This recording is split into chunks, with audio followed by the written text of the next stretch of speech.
Hello प्यारे बच्चों, this is Raman. Welcome back in route to success. तो हम पढ़ रहे थे हमारी क्लास 10th के चैप्टर्स के बारे में। उम्मीद करती हूँ कि अब तक हमने जो भी पढ़ा आपको बहुत अच्छे से समझ आया होगा। उसके अलावा आपने नोट्स वगैरह जो रेडी करना चाहते हैं आप एटलीस्ट क्वेश्चन जो टेक्स्ट बुक के क्वेश्चन है वो तो नोट कर लिए होंगे। और अब हम स्टार्ट करने वाले हैं हमारा एक नया चैप्टर। 9 चैप्टर थोड़ा सा अलग है बट ट्रिग्नोमेट्री के साथ बिल्कुल मिलता जुलता है, तो उसको बोलते हैं हम एप्लीकेशन ऑफ ट्रिग्नोमेट्री। कि ट्रिग्नोमेट्री का यूज कहाँ हो रहा है, कैसे यूज हो रहा है। ये स्टार्ट करने से पहले आपको वीडियो को लाइक करना है और शेयर करना है अपने दोस्तों के साथ ताकि उनके भी काम आ सके। उसके अलावा तो हम इसे स्टार्ट करते हैं। इसमें हम सबसे ज्यादा डिपेंड करता है हमारा ये चैप्टर डायग्राम्स पे कि आप एक राइट एंगल ट्राइंगल बना रहे हैं, उसमें आपने सही हाइपोटेन्यूज शो करा, सही परपेंडिकुलर और सही बेस शो करा और एंगल की जो डायरेक्शन है उनके बारे में सही बताया, तो आपका क्वेश्चन डेफिनेटली बहुत आसान होगा। लेकिन अगर थोड़ा सा भी लैंग्वेज में गड़बड़ हुई तो आपको ये क्वेश्चन समझ नहीं आएंगे। तो चलिए आज हम बात करते हैं 2 टाइप के एंगल्स के बारे में। तो सबसे पहले अगर मैं यहाँ खड़ी हूं बिल्कुल तो मैं ऊपर की तरफ देखूंगी तो ऑब्वियस ही बात है कि मेरी आईज की सीधी डायरेक्शन में कुछ एंगल बनेगा, क्योंकि सीधा देख रही हूं तो सीधे से ऊपर टर्न करती हूँ तो थोड़ा सा एंगल बनता है। उसी एंगल को हम बोलते हैं एंगल ऑफ एलिवेशन। और अगर मैं यहीं खड़ी हूं और मैं नीचे की तरफ किसी ऑब्जेक्ट को ग्राउंड पे देखूं तो उसको बोलते हैं एंगल ऑफ डिप्रेशन। यानी कि आप जहां स्टैंड कर रहे हैं, जहां खड़े हैं, वहां से ऊपर की तरफ देखें तो जितनी आपकी आई मूव करेगी, जितना एंगल बनाएगी, उसी एंगल को बोलेंगे एंगल ऑफ एलिवेशन। और अगर आप यहां खड़े हैं और आप ग्राउंड पे देख रहे हैं बिल्कुल, तो आपके हेड और आपकी आई के बीच में जो एंगल बन रहा है उसी एंगल को क्या बोलेंगे, एंगल ऑफ डिप्रेशन। तो चलिए इसको शो करते हैं।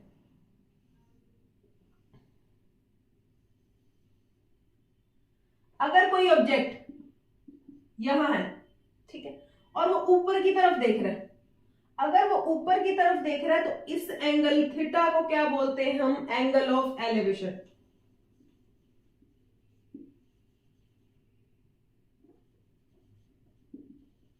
तो उसको बोलते हैं हम एंगल ऑफ एलिवेशन। तो थीटा के सामने वाली साइड ये हो जाएगी परपेंडिकुलर, ये बेस रहेगी और ये रहेगी हाइपोटेन्यूज।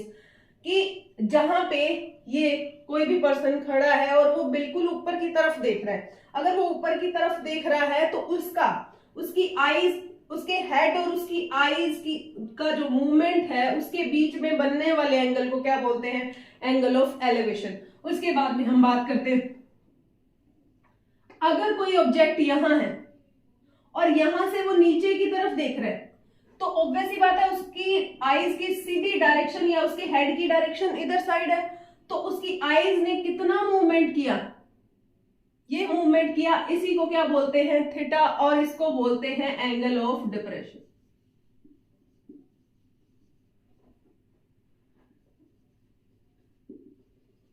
कि इसको बोलते हैं हम एंगल ऑफ डिप्रेशन।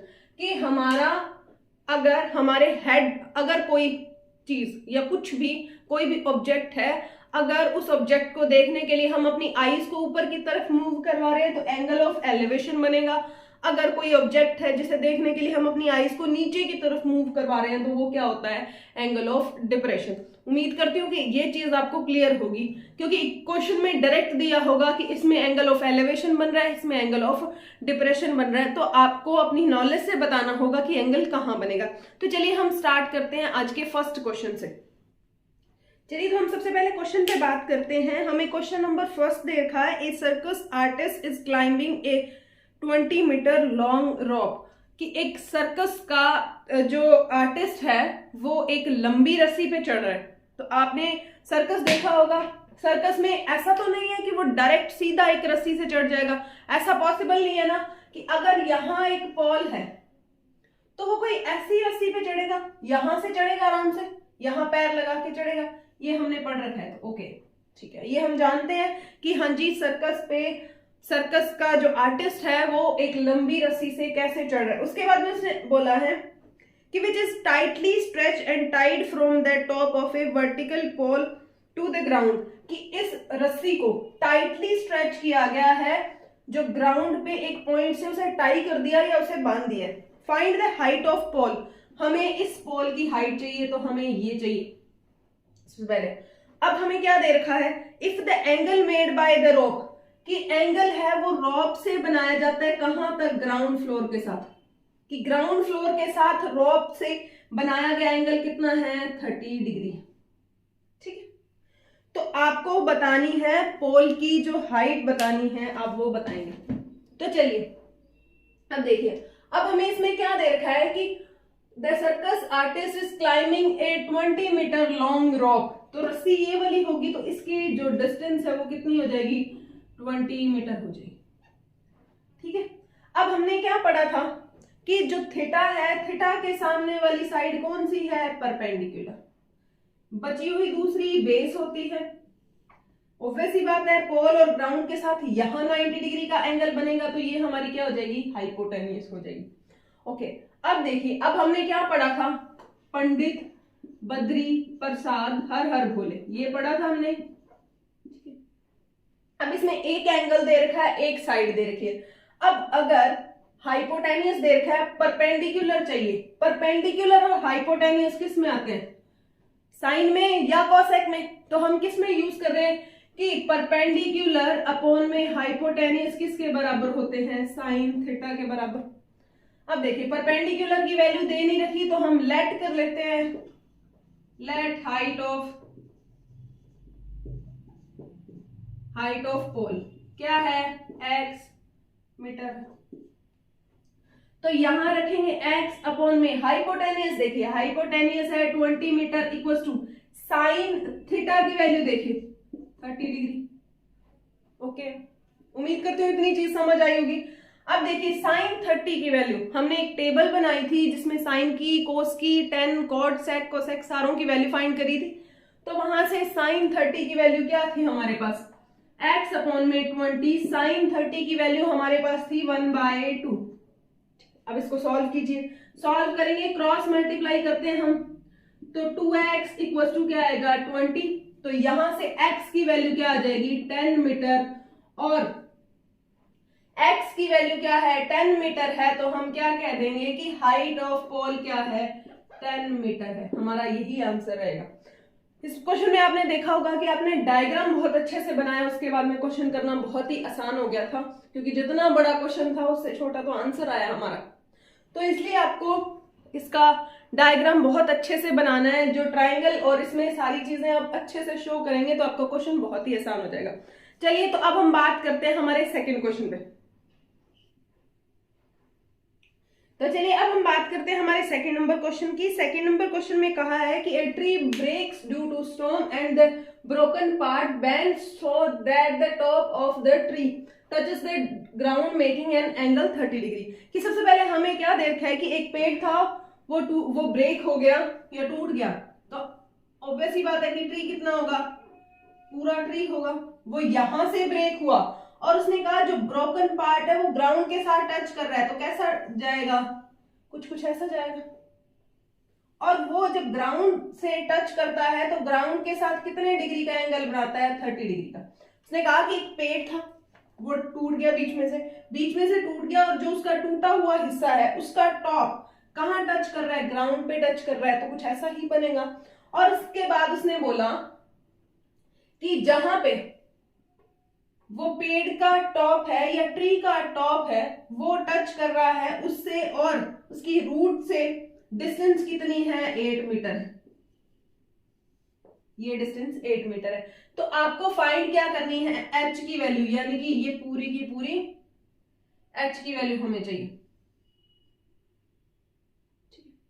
तो चलिए अब स्टार्ट करते हैं। अब हमें इसमें दो चीजें चाहिए। अगर पूरी h की वैल्यू चाहिए, इसको मैं क्या लेट कर लेती हूँ, h1 लेट कर लेती हूँ। ये हमारी क्या थी, h1 थी, ये हमारी क्या थी, h2 थी। ठीक है, अब ये h1 टूट के इधर साइड आ गई तो ऑब्वियस ही बात है डिस्टेंस सेम ही तो रहेगी h2। ओके, ये चीज क्लियर हुई कि ये पेड़ जब टूट के यहां तक आ गया तो ऑब्वियस ही बात है ना कि पेड़ इतना ही होगा, ये डिस्टेंस और ये डिस्टेंस सेम रहेगी। तो अब देखिए इसके सामने वाली साइड क्या होगी, परपेंडिकुलर बेस। अब परपेंडिकुलर हमारे पास कौन है, h2 है, बेस कौन है 8 मीटर है। तो अब हमें क्या बताना है, देखिए दे क्या रखा है,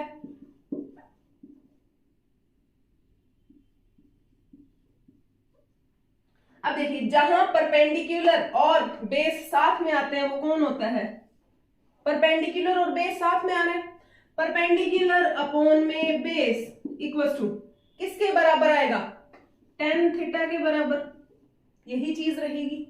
अब देखिए परपेंडिकुलर हमारे पास है नहीं, मिसिंग है h2, बेस कितना है हमारे पास 8 है, इक्वल टू 10, थीटा की वैल्यू कितनी है 30, तो हमारे पास क्या आ जाएगा, देखिए h2 अपॉन में 8 इक्वल टू क्या आएगा 1/√3, क्रॉस मल्टीप्लाई करते हैं तो हमारे पास √3 h2 बराबर क्या है 8, तो यहां से h2 की वैल्यू किसके बराबर आई है 8 अपॉन में √3। अब हमने पढ़ा था कि रूट में वैल्यूज हम अपॉन में नहीं रख सकते, तो उसे हटाने के लिए ऊपर नीचे किससे मल्टीप्लाई करेंगे, √3 से। हमने ये कर दिया तो हमारे पास क्या बना 8√3 अपॉन में 3 मीटर, कि हमारे पास ये वाली जो डिस्टेंस थी वो कितनी आ गई है, वो हमारे पास 8√3/3 आ गई।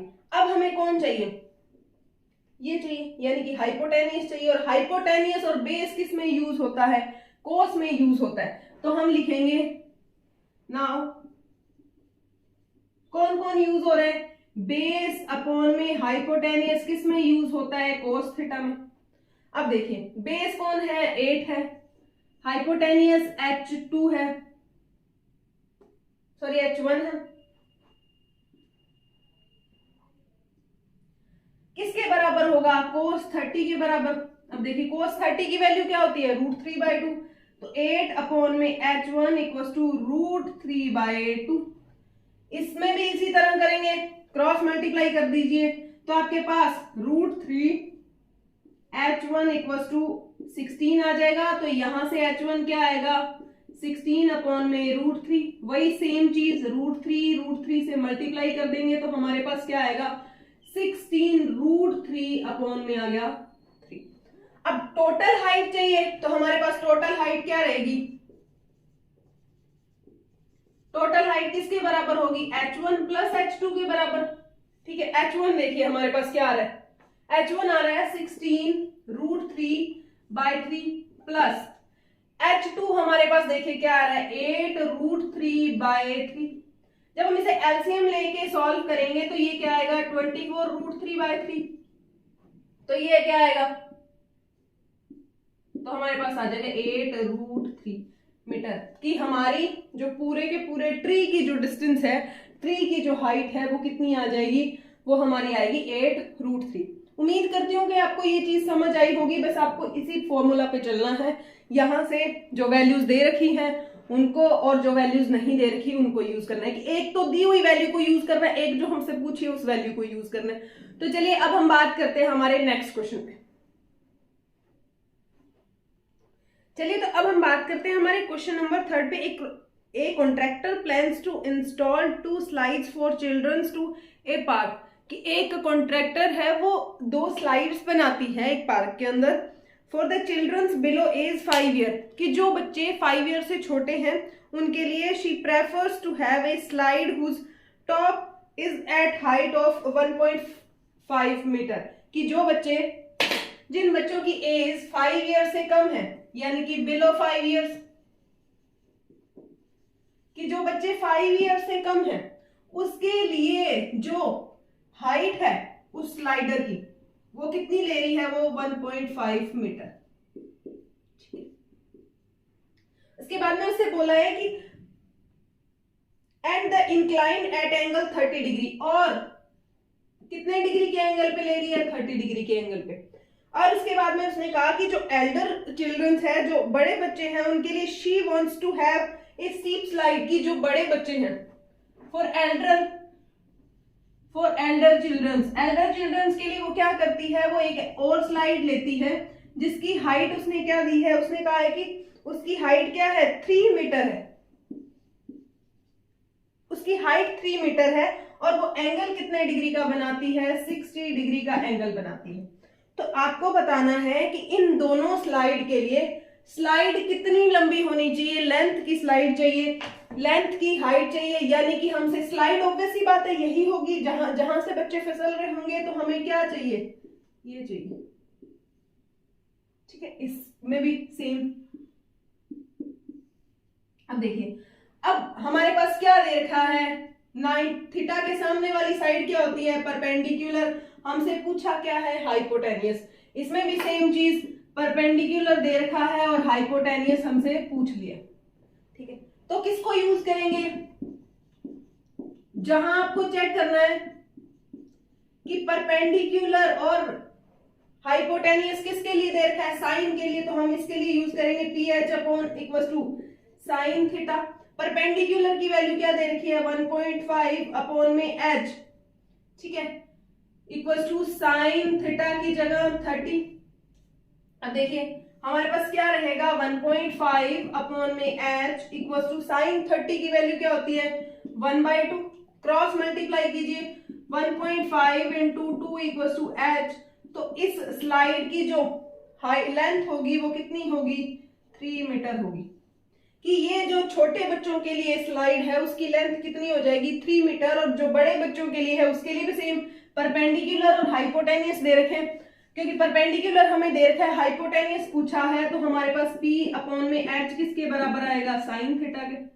अब देखिए P की वैल्यू 3 अपॉन में h की वैल्यू इक्वल टू साइन 60।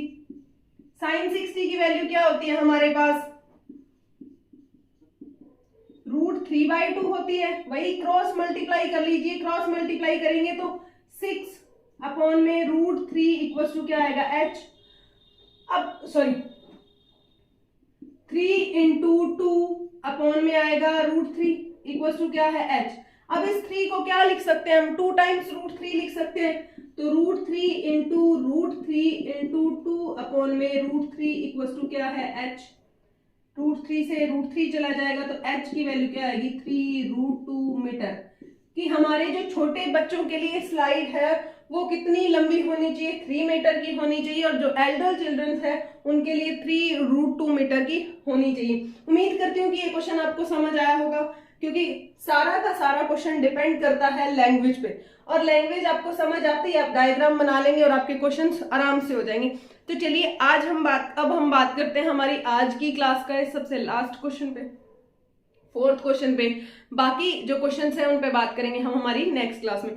उससे पहले आपको वीडियो को लाइक करना है, शेयर करना है और हमारे चैनल को सब्सक्राइब करना है। चलिए स्टार्ट करते हैं।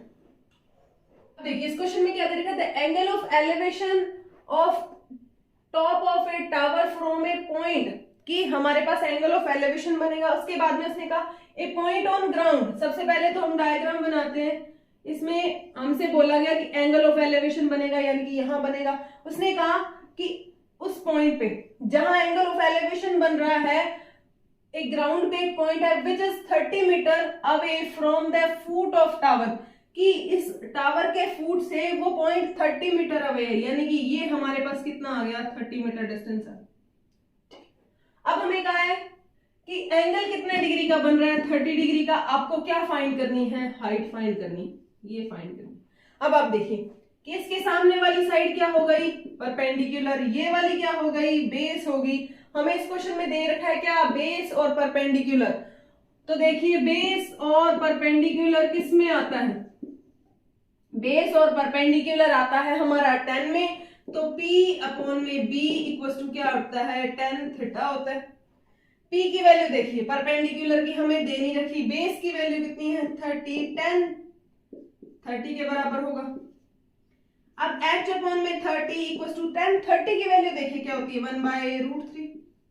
क्रॉस मल्टीप्लाई करेंगे तो हमारे पास क्या आएगा, H इक्वल टू 30 अपॉन में √3। अब 30 अपॉन में √3 को क्या लिख सकते हैं, 3 इंटू 10 अपॉन में √3। अब √3 को क्या लिखा जा सकता है, √3 इंटू 10 अपॉन में √3। ये कैंसिल हो गया, हमारे पास आंसर कितना बचा, 10√3 मीटर। कि जो टावर की हाइट है वो हमारी कितनी हो जाएगी, 10√3 मीटर हो जाएगी। उम्मीद करती हूँ कि आपको ये क्वेश्चन समझ आया होगा।